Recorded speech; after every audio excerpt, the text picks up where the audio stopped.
अस्सलाम वालेकुम बेटा, आज हमने इस्लामी तैयारी में इल्म की तरगीब ये टॉपिक हमने स्टार्ट किया था मौज़ूआती मुताले का। तो उसमें हमने पेज नंबर 62 और 63 की रीडिंग की थी। आज हमने 64 की रीडिंग करनी है, ठीक है। आज टॉपिक वही है इल्म की तरगीब। इल्म की तरगीब के बारे में हमारा थोड़ा सा रह गया था, वो उसकी आज रीडिंग करेंगे। तो इसको देखिए पेज नंबर 63 से हम लास्ट लाइन में आ रहा है। अलगर्ज़ इस्लाम दीन इल्म है, यानी कि इस्लाम जो है दीन इल्म है, इल्म का दीन है। इसके नज़दीक इंसान को दीगर मखलूक़ात पर शर्फ़ इल्म ही हासिल है और इल्म ही की बुनियाद पर वो आइंदा भी तरक्की की राहों पर गामज़न होगा। इसलिए वो अपने मानने वालों को ये हुक्म देता है कि इल्म की तलाश में निकलो और हिकमत के मोती जहाँ कहीं भी मिले उन्हें हासिल करो। यानी कि इस्लाम हमें क्या कहता है कि इल्म की तलाश में निकलो। अगर घर बैठे इल्म नहीं हासिल कर सकते तो बाहर निकलो, घर से बाहर निकलो। हमारे नबी सल्लल्लाहु अलैहि वसल्लम ने यहाँ तक फरमाया कि इल्म हासिल करो चाहे तुम्हें चीन जाना पड़े। यानी कि कितना भी लंबा उस ज़माने में चीन जाना बहुत मुश्किल काम था। आजकल के दौर में तो बहुत आसान काम है, हम जहाज़ पे बैठ के फ़ौरन जा सकते हैं, लेकिन उस वक्त बहुत मुश्किल था। तो आप सल्लल्लाहु अलैहि वसल्लम ने कहा कि इल्म हासिल करो चाहे तुम्हें चीन जाना पड़े। यानी कि जितनी भी मुश्किलात का सामना करना पड़े, अगर तुम्हें सफ़र भी करना पड़े लंबे से लंबा, तो तुम करो और इल्म की तलाश में घर से बाहर निकलो और हिकमत के मोती जहाँ कहीं भी मिले उन्हें हासिल करो। ये नहीं कि बहुत बड़ा कोई मदरसा है तो वहीं से ही तुम इल्म हासिल करो, बल्कि जहाँ कहीं से भी तुम्हें इल्म मिल रहा है उसको ले लो। यही वजह है कि मुसलमान अपने दौरे अरूज में इल्मी लिहाज से तमाम दुनिया पर फाइट थे। यानी कि इसी वजह से मुसलमान जो थे एक बहुत अच्छा मुसलमानों का एक दौर गुजरा है। और किसकी बदौलत गुजरा है? इल्मी लिहाज से, यानी कि इल्म की बदौलत ही उन्होंने हर चीज़ पर फतह और तस्कीर हासिल की और इल्मी दुनिया में उन्होंने अपना एक मुकाम पैदा किया मुसलमानों ने। इस्लाम का दामन हिकमत और दानाई के मोतियों से भरा हुआ है। हमारा कुरान पाक जो है वो भी रुश्द और हिदायत का सर चश्मा है। तो इसमें जो है वो तकरीबन उसमें हर टॉपिक पे आपकी रहनुमाई कुरान पाक करता है। तो इस उन्होंने बताया गया है कि इस्लाम का दामन जो है हिकमत और दानाई के मोतियों से, यानी कि ये अच्छे जो हमें जो रहनुमाई असूल मिलते हैं ये बहुत कीमती मोतियों की तरह से इनको तशबीह दी गई है। यानी कि कुरान पाक मुकम्मल रुश्द और हिदायत का सर चश्मा है। दीन इस्लाम तमाम दुनिया के इंसानों को फ़िक्र और अमल की तरफ दावत देता है। हमारे दीन जो है, तबलीग का मतलब क्या होता है? बुलाना, दावत देना, ठीक है, तो पहुंचाना। तो दीन इस्लाम जो है तमाम दुनिया के इंसानों को, यानी कि किसी एक कौम के लोगों के लिए नहीं, किसी एक मुल्क के लिए नहीं, बल्कि तमाम दुनिया के इंसानों को फ़िक्र और अमल की दावत देता है। और हर किस्म के इल्म व फ़नून के लिए हमेशा उसकी आगोश खुली रहती है। यानी कि जिस किस्म का भी इल्म हो, जिस किस्म के भी फ़न हो, तो उसके लिए हमेशा ही जो है दीन इस्लाम जो है हमेशा सबके सामने उसमें एक वुसअत है बहुत ज़्यादा, उसको हर कोई जो है इल्म फ़नून जो है हासिल कर सकता है। इस्लाम उसूली तौर पर तहकीकात और साइंस का मुखालिफ नहीं। इस्लाम जो है उसमें मना नहीं किया गया कि तहकीकात ना करो, बल्कि अल्लाह ताला ने खुद कहा कि इन छुपी हुई बातों में तुम्हारे लिए निशानियाँ हैं, तुम खुद इनको खोज लगाओ, इनका खोज लगाओ, इनकी तफ्तीश करो। तो इस्लाम असूली तौर पर तहकीकात और साइंस का मुखालिफ नहीं है। यानी कि इस्लाम में इसमें इस बात की ममानियत नहीं की गई कि तहकीकात ना की जाएँ या फिर साइंसी इजादात ना की जाएँ, बल्कि जिस कदर साइंस की इजादात और इंकशाफात में इजाफा होगा असूल इस्लाम का एतराफ़ बढ़ता जाएगा। यानी कि इस्लाम जो है उसमें साइंसी इजादात और इंकशाफात में अगर इजाफा होगा, दिन ब दिन और ज़्यादा इजादात, नई नई इजादात होंगी दुनिया की भलाई के लिए, तो इसमें क्या होगा कि इस्लाम का एतराफ़, यानी कि इस्लाम को मानने वाले जो हैं उनका जो है एक कबूलियत वो उनकी बढ़ती जाएगी और तौहीद के परस्तारों की तादाद ज़्यादा होती जाएगी। اور جو توحید یعنی کہ ایک اللہ کے ماننے والے جو ہیں ان کی تعداد میں بے شمار اضافہ ہوتا جائے گا، جس طرح سے سائنسی ایجادات ترقی کرتی جائیں گی، مزید نئی نئی ایجادات ہوتی جائیں گی، تو توحید کے جو پرستار ہیں ان میں یعنی کہ یہ تو صرف اللہ تعالیٰ نے ہی عطا کی ہے نا، کہ یہ علم بھی اللہ تعالیٰ نے ہی عطا کیا ہے ہمیں، قرآن پاک سے بھی ساری نشانیاں ہمیں ملی ہیں، ان سے بھی پھر آگے رہنمائی لے کر جو ایجادات کی جاتی ہیں ہمارے سائنس کے جو سائنسدان ہیں، مسلمان سائنسدان ہیں، انہی کی جو کتابیں ہیں انہی سے آگے فائدہ اٹھا کر آج یورپ جو ہے وہ ترقی کی راہوں پہ گامزن ہے۔ تو یعنی کہ اسلام میں بہت زیادہ تحقیقات کے لیے حکم دیا گیا ہے۔ جس طرح ماضی میں مسلمانوں نے بے نظیر سائنسی کارنامے انجام دیے، اب بات کیا ہو رہی ہے کہ جو مسلمان سائنٹسٹ تھے، مسلم سائنٹسٹ تھے، انہوں نے بہت زیادہ سائنسی کارنامے انجام دیے۔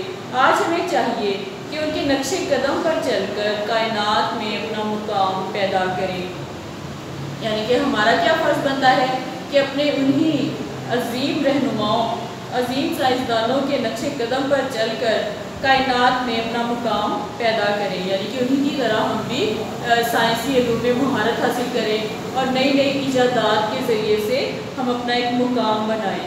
یہ ایک حقیقت ہے کہ خداوند عالم نے ہمیشہ حکومت اور سلطنت سے اسی قوم کو نوازا ہے جو علم و عمل میں دوسری اقوام کے مقابلے میں بہتر تھی، یعنی کہ اللہ تعالیٰ نے کس قوم کو سربلند کیا، کس قوم کو عظمت سے نوازا، کیسی قوم کو؟ ایسی قوم کو جو علم اور عمل میں دوسری اقوام کے مقابلے میں بہتر تھی، یعنی کہ جنہوں نے بہت زیادہ علم حاصل کیا اور بہت زیادہ انہوں نے اس پہ عمل کیا، پریکٹیکلی اس پہ کر کے دکھایا اور اس پہ بہت زیادہ ایجادات کی، تو ایسی اقوام جو ہیں اس کو اللہ تعالیٰ نے جو ہے دوسری قوم کے مقابلے میں بہتر تھی، یعنی کہ اسی قوم کو پھر اللہ تعالیٰ نے نوازا، اسی قوم کو اپنی رحمتوں سے، اپنے انعامات سے۔ اسی اصول کی بنا پر آدم علیہ السلام اپنی علمی صلاحیتوں کی وجہ سے ملائکہ پر فضیلت لے گئے، یعنی کہ کون سے اصول؟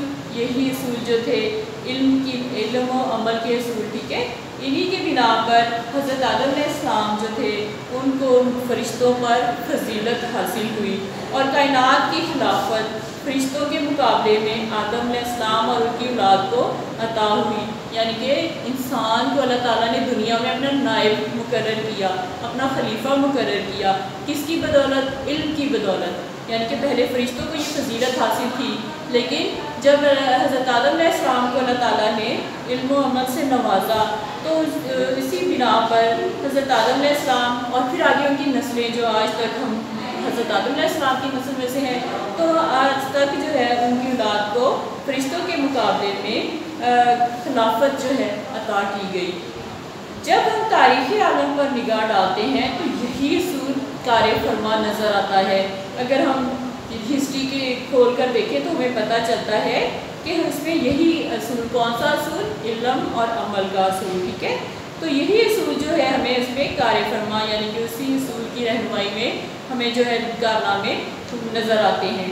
جب اہل یونان علمی میدان میں فائق تھے تو ان کا سکندر مشرق و مغرب میں اپنی عظمت کا جھنڈا گاڑتا ہے، یعنی کہ اہل یونان کے بارے میں بات ہو رہی ہے کہ وہ علمی میدان میں بہت آگے تھے اور ان کا جو بادشاہ تھا سکندر مشرق و مغرب میں اپنی عظمت کا جھنڈا، یعنی کہ پورے اس نے دنیا میں اپنی دنیا فتح کرنے کے لیے نکلا تھا سکندر، تو فاتح عظیم اس کو کہتے ہیں، اور دنیا کی کوئی قوم اس کا مقابلہ نہیں کر سکتی، یعنی کہ کوئی بھی قوم جو ہے اہل یونان کے جو ہے علمی دنیا میدان میں جو فائق تھے، دنیا کی اور کوئی قوم اس کا مقابلہ نہیں کر سکتی۔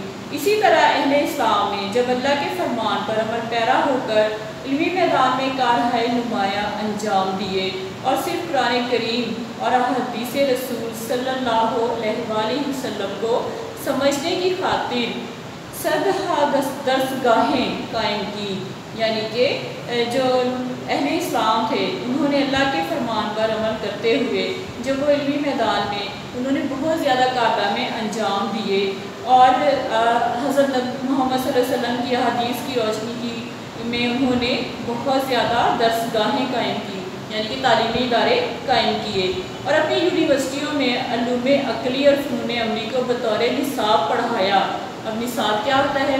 एक प्लानिंग होती है जो कि तरीका जिसके ज़रिए से पूरे तालीम दी जाती है।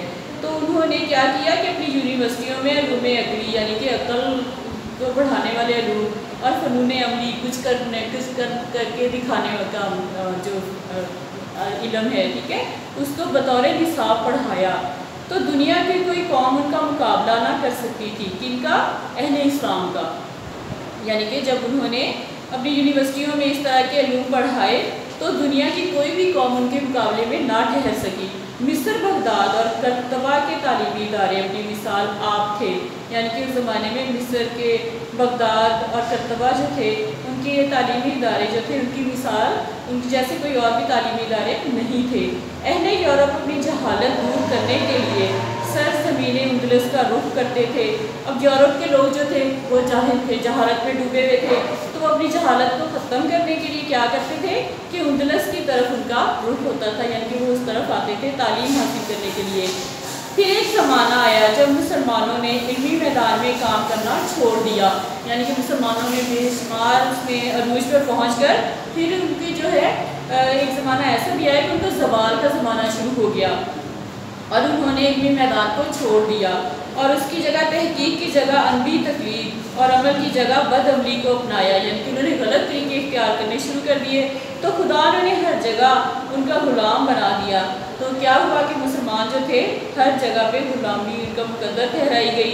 जो इल्म व अमल में उनसे फ़ायद थे कहीं उन पर, यानी कि फिर क्या हुआ कि जो कौमें इल्म की राह में आगे बढ़ गई थी तो उनको उन पर मुसल्लत कर दिया गया मुसलमानों पर। मसलन अंग्रेज़ मुसल्लत हो गए, कहीं पुर्तगाली और कहीं फ्रांसीसी इस्तेसार करने लगे, क्योंकि दौरे जदीद में जहाँ मुसलमानों ने अपना किरदार अदा करना छोड़ दिया वहाँ अहले यूरोप ने मुसलमानों की जगह ले ली।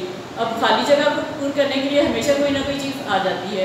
तो जैसे मुसलमानों ने वो जगह छोड़ी, इल्म की जगह छोड़ के उन्होंने दूसरा रास्ता इख्तियार कर लिया, गलत रास्ता इख्तियार कर लिया, तो उसकी जगह किन्होंने ले ली? अहले यूरोप ने ले ली, जो कि जहालत में डूबी हुई कौम थी। उन्होंने वो जगह ले ली, किसकी बदौलत? इल्म की बदौलत।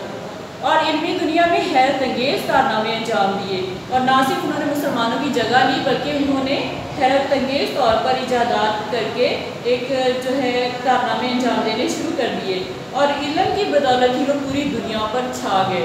यानी कि यूरोप के लोग जो थे पूरी दुनिया पे उनका तसल्लुत कायम हो गया। एक वक्त था जब यूरोप तारीकी में गर्क था, लेकिन जब पहले यूरोप ने सुस्ती और काहली को छोड़कर मेहनत और काविश को अपना वतीरा बनाया तो खुदा ने भी उन्हें जहालत की जगह इल्म अता किया। यानी कि एक ऐसा वक्त भी था जब यूरोप जो था वो जहालत की तारीकी में डूबा हुआ था, लेकिन जब पहले यूरोप ने सोचा कि सुस्ती जो है इसको ख़त्म कर देनी चाहिए, हमें कुछ करने का जज्बा उनके अंदर आ गया, उन्होंने मेहनत को अपना वतीरा बनाया और फिर क्या हुआ? खुदा ने उनको जहालत की जगह पे इल्म अता कर दिया। जब उन्होंने कोशिश की सुस्ती छोड़कर तो उनको अल्लाह ताला ने इल्म अता किया और कायनात की ज़ाहरी हुकूमत के बावजूद उनके काफिर होने के उनके हाथ में दे दी। हालांकि वो काफिर थे लेकिन इल्म की बदौलत अल्लाह ताला ने उनको जो है कायनात की ज़ाहरी हुकूमत उनको दे दी। अब हमें अगर अपना मुकाम दोबारा हासिल करना है तो इल्मी और अमली मैदान में आगे बढ़ना होगा। मुसलमानों के लिए क्या कहा गया है कि अगर उन्होंने अपना वो पहले वाला मुकाम हासिल करना है जब वो अरूज पर थे, वो ज़वाल में आ गए, अब ज़वाल से निकलने के लिए उनको क्या करना है कि उनको अमली और इल्मी मैदान में आगे बढ़ना होगा, वरना तरक्की याफ्ता अक़वाम की ग़ुलामी और साम्राज्य से निजात पाना मुश्किल हो जाएगा। खुदा भी उनकी मदद करता है जो अपनी मदद आप करते हैं। यानी कि हमें अपना मुकाम खुद हासिल करना है। किसकी बदौलत हासिल करना है? इल्म की बदौलत हासिल करना है। अच्छी राहें इख्तियार करके हम जो है आगे बढ़ सकते हैं। तो इस तरह से हम अगर कोशिश करेंगे तो अल्लाह ताला भी हमारी मदद करेगा। तो बेटा आपका ये लेक्चर आज का कंप्लीट हो गया है। मैं आपको शॉर्ट क्वेश्चंस नोट करवा रही हूँ, आप नोट कर लें। सवाल नंबर 1 नोट करें।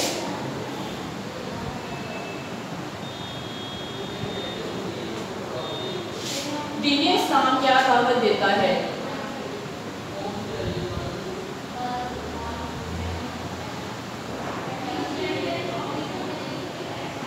इसका जवाब देखिए बेटा इसी पेज पर 3rd लाइन में देखें। दीन इस्लाम तमाम दुनिया के इंसानों यहाँ से लेकर उसके नीचे वाले वाली लाइन आगोश खुली हुई है। यहाँ तक क्वेश्चन नंबर 1 का आंसर है। क्वेश्चन नंबर 2,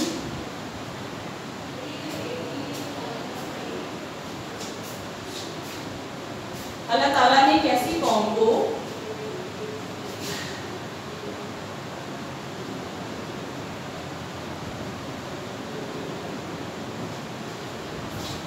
हुकूमत और सल्तनत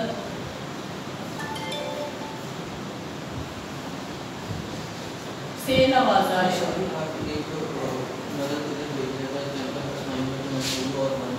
क्वेश्चन नंबर 2 का देखें, second paragraph, sorry third paragraph इस पेज पे देखें।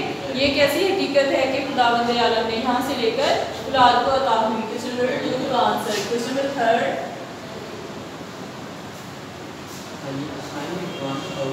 अहले इस्लाम ने किस तरह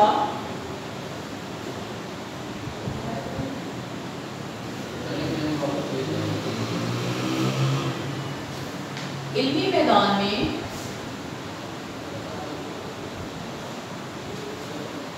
नुमाया कारनामे अंजाम दिए।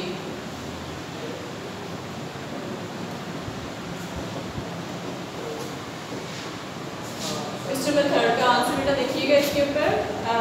4 पैराग्राफ में सेकंड लाइन है, इस्लाम ने जब अल्लाह के फरमान पर अमल पैरा होकर यहाँ से लेकर और जहाँ पे सरजमीन मुक़द्दस का रुख करते हैं, जहाँ पैराग्राफ एंड हो रहा है। ठीक है, क्वेश्चन नंबर 3 का आंसर है। क्वेश्चन नंबर 4,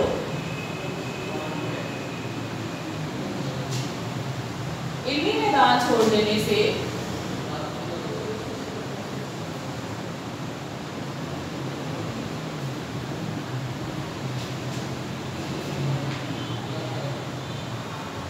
मुसलमानों को किस नुकसान का सामना करना पड़ा।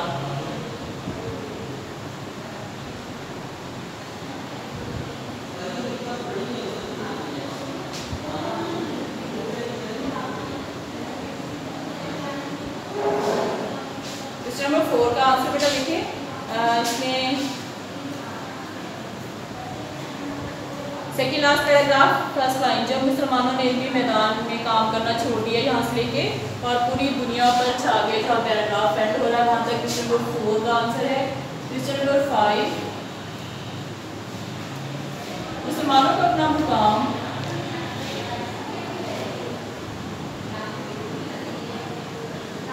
दोबारा हासिल करने के लिए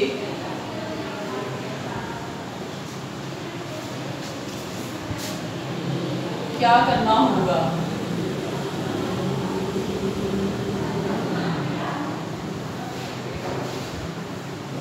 क्वेश्चन नंबर 5 का आंसर देखिए, लास्ट लाइन्स हैं।